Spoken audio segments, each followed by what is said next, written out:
મૌલવી દ્વારા હિન્દુ સંગઠનોના નેતાઓને આપવામાં આવેલી ધમકીના પ્રકરણની અંદર ઊંડાણપૂર્વકની તપાસ કરતા નવા ચોંકાવનારા ખુલાસાઓ થઈ રહ્યા છે, જેમાં ક્રાઇમ બ્રાન્ચને વધુ એક નવી કડી જોડાઈ હોવાનું સામે આવ્યું છે। વધુ એક આરોપી અસુક ઉર્ફે અબુ બકર ઝડપાયા બાદ પાકિસ્તાન સાથેના તેના કનેક્શન ખૂબ જ મહત્વના સામે આવી રહ્યા છે, કે જેને કારણે ક્રાઇમ બ્રાન્ચને આ પ્રકારની અંદર તપાસ કરવા માટેની નવી કડીઓ મળી રહી છે। તપાસમાં મળેલી માહિતી અનુસાર આજથી આશરે 2 વર્ષ પહેલા સોશિયલ મીડિયામાં યુટ્યુબ ઉપર આવનાર પાકિસ્તાનના મૌલાના તારીખ જમીલ તથા ઝાકિર નાઇકનો વિડીયો જોતો હતો, કે જે બાદ તે પાકિસ્તાની મહિલાઓના સંપર્કમાં આવ્યો, કે જ્યાં ઇકરા રિયાઝ નામની યુવતી સાથે પ્રેમ થઈ ગયો હતો। તેને લગ્નનો પણ પ્રસ્તાવ મૂક્યો હતો, પરંતુ ઇકરાએ પહેલા ઇસ્લામ ધર્મ અંગીકાર કરવાનું જણાવ્યું। ઇસ્લામ ધર્મ વિશે વધુ માહિતી મેળવવા પાકિસ્તાની હાફિઝા આયશા નામની ટીચર્સનો સંપર્ક થયો। તે ઓનલાઈન કુરાન શરીફ શીખવાડતી। તેણે ઇસ્લામ ધર્મ અંગીકાર કરવા માટે પાકિસ્તાનના મુફ્તી જમશેદનો સંપર્ક કરાવ્યો અને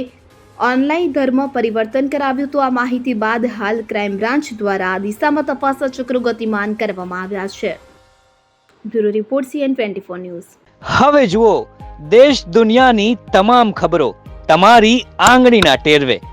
ઉઠાવો મોબાઈલ અને ગૂગલ પ્લે સ્ટોર પરથી ડાઉનલોડ કરો અમારી CN24 ન્યૂઝ મોબાઈલ એપ।